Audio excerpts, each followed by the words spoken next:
नमस्कार, मेरे सभी सामाजिक परिवार के सदस्यों का बहुत बहुत स्वागत है। आज 22 दिसंबर 2020 है। प्रधानमंत्री नरेंद्र मोदी जी ने AMU यानी कि अलीगढ़ मुस्लिम विश्वविद्यालय में संबोधन किया मुख्य अतिथि के तौर पर। हालांकि यह संबोधन ऑनलाइन था, चूंकि कोरोना का माहौल है। फिर भी जो संबोधन रहा उसके क्या मायने हैं, उसके क्या दूरगामी परिणाम होंगे, उस संदेश में आखिर क्या छिपा है जो मोदी जी ने कहा, क्या वह स्वाभाविक रूप से कहा या फिर मजबूरन वो कहना पड़ा। इसका सारे बातों का विश्लेषण मैं आज करने वाला हूं। इससे पहले कि मैं विस्तृत चर्चा करूं, आइए उस संबोधन का एक छोटा सा अंश देखें, तब जाके समझ में आएगा कि आखिर उन्होंने ऐसा क्यों कहा। आइए देखते हैं।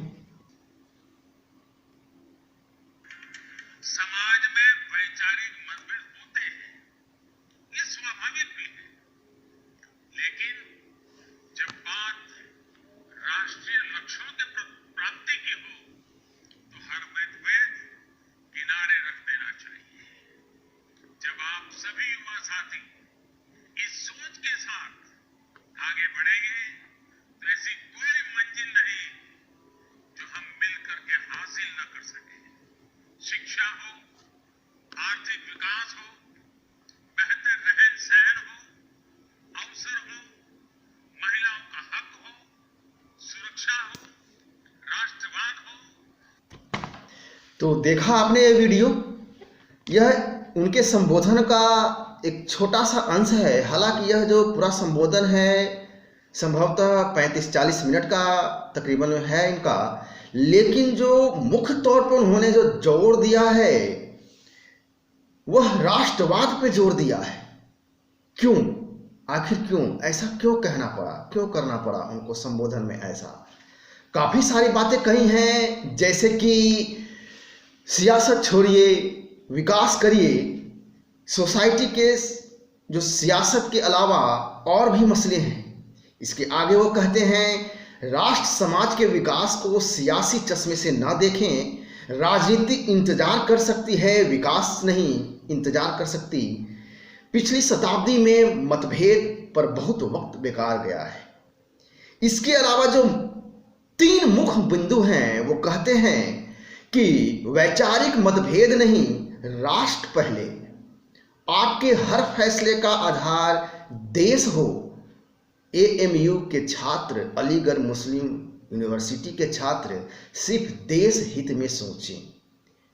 एक देश का प्रधानमंत्री यूनिवर्सिटी में ऐसा कहे या कहना पड़े कि आपके हर फैसले का आधार देश हो, छात्र सिर्फ देश हित की सोचें, तो कुछ तो बात है जो संभवतः यह स्वाभाविक बात नहीं कहा जा सकता है। यह कहीं न कहीं दूरगामी संदेश देने की बातें हैं, जिसे आज हम इस वीडियो में समझेंगे। इसे और भी गहराई से विश्लेषण करने के लिए जरूरी है कि जो घटनाएं, जो परिदृश्य बने थे आज से ठीक 1 साल पहले 2019 में, इसी महीने में, दिसंबर के महीने में AMU में क्या घटित हुआ, आइए वह भी एक क्लिप देखें छोटा सा, तब जाके हम एक विस्तृत और स्पष्ट चर्चा कर पाएंगे, सही तौर पे विश्लेषण कर पाएंगे। आइए उस क्लिप को भी देखते हैं।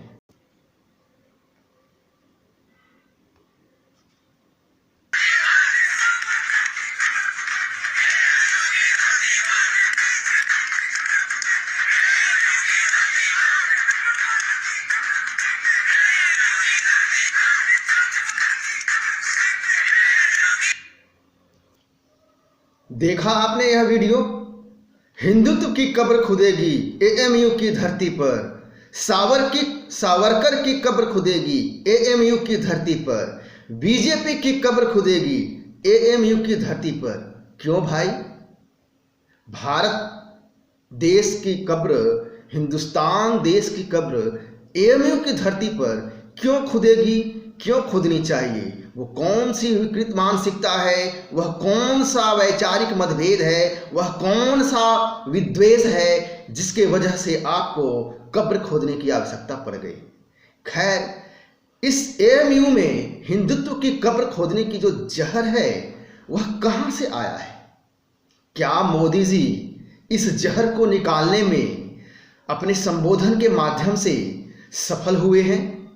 जिस उपराष्ट्रपति को विदाई समारोह में संदेश दिया था कि आप आजाद हो गए हैं, अब अपनी विचारधारा के लिए वो कोई और नहीं हामिद अंसारी है, वो पीएम मोदी क्या आज एक सख्त और सीधी तौर पर संदेश देने में सफल हुए हैं जो राष्ट्रहित की ओर एएमयू के प्रशासन, एएमयू जो यूनिवर्सिटी है, उसके कॉलेज हैं, वह राष्ट्रहित की ओर ले जाएगा? यह विचारणीय है, यह चिंतनीय है और इसी पर मुझे आज विश्लेषण करना है। इसी शताब्दी समारोह में मुख्य अतिथि महामहिम राष्ट्रपति रामनाथ कोविंद की घोषणा की जा चुकी थी, तो फिर मोदी जी को मुख्य अतिथि के तौर पर दोबारा घोषणा करने की क्या मायने हैं? यदि एएमयू के शताब्दी समारोह में पीएम मोदी मुख्य अतिथि के तौर पर शिरकत कर रहे हैं तो इसका मतलब यह है कि पीएम मोदी ने स्वयं तय किया होगा। यकीन मानिए, इसमें कोई शक नहीं है, कोई डाउट नहीं है। आप सभी ध्यान दीजिए कि पीएम मोदी जो कुछ भी करते हैं उनका दूरगामी प्लानिंग होता है और उसका असर भी दूरगामी होता है। इस एएमयू के चरित्र को क्या मोदी अपने संदेश के माध्यम से बदल पाएंगे? एएमयू जिसकी निर्माण ही कट्टरता, जहां पाकिस्तान के विचारधारा तय हुई थी, क्या हम सबको एक सकारात्मक रूप में मोदी के संदेश को देखना चाहिए, जहां मोदी एएमयू के चरित्र भारत तोड़ो अभियान से बाहर निकालने में सफल होंगे? क्या मोदी राष्ट्रवाद की घुट्टी पिलाने में सफल हो पाए? पीएम मोदी क्या भारत के सांस्कृतिक पहचान को जोड़ पाने में सफल हो पाए? पाकिस्तान जैसे देश जो अपने आप को अरब, ओमान, सऊदी अरब से जोड़ता है, उसकी परिणति क्या हुई है? क्या ये समझाने में मोदी सफल हो पाए हैं? तेरा मेरा रिश्ता क्या, ला इलाहा इल्लल्लाह आज अरब और ओमान के देशों को समझ में आ रहा है? क्या यही समझाने में मोदी आज एएमयू के धरती पर छात्रों को समझाने में सफल हो पाए हैं? एएमयू में जो जहर है हिंदुत्व के खिलाफ, भारत के खिलाफ, हिंदुस्तान के सांस्कृतिक पहचान के खिलाफ जो जहर है, क्या मोदी जी ने संदेश से वह खत्म हो जाएगा? इस चीज को बहुत ही बारीकी से समझने की आवश्यकता है कि परसेप्शन को समझिए कि एक बार राष्ट्रपति को आमंत्रित करके उस आमंत्रण को रद्द किया जाता है, पीएम मोदी के मुख्य अतिथि बनाया जाता है एएमयू प्रशासन द्वारा। सवाल उठता है कि इसमें बदलाव क्यों और कैसे हुआ।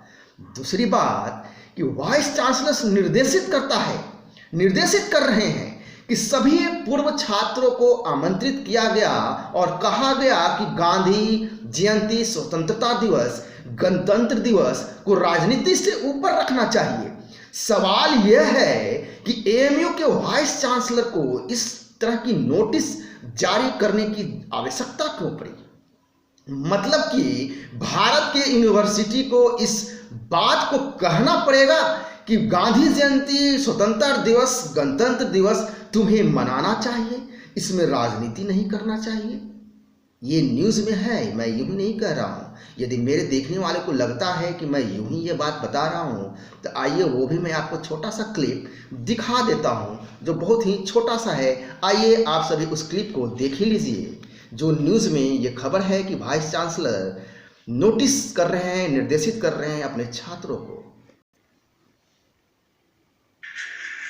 अलीगढ़ मुस्लिम यूनिवर्सिटी में विवाद अक्सर उठते रहते हैं, चाहे साल भर पहले नागरिकता संशोधन अधिनियम का विरोध हो या फिर विश्वविद्यालय के छात्र संघ हॉल में लटका हुआ मोहम्मद अली जिन्ना फोटो। एएमयू में विवाद देश का ध्यान अपनी ओर खींच ही लेते हैं। शायद यही वजह है कि कुलपति प्रोफेसर तारिक मंसूर ने सभी छात्रों को शताब्दी समारोह से पहले चेतावनी दी है कि राजनीति से रहे दूर और उनके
तो देखा आपने, कमाल की बात है।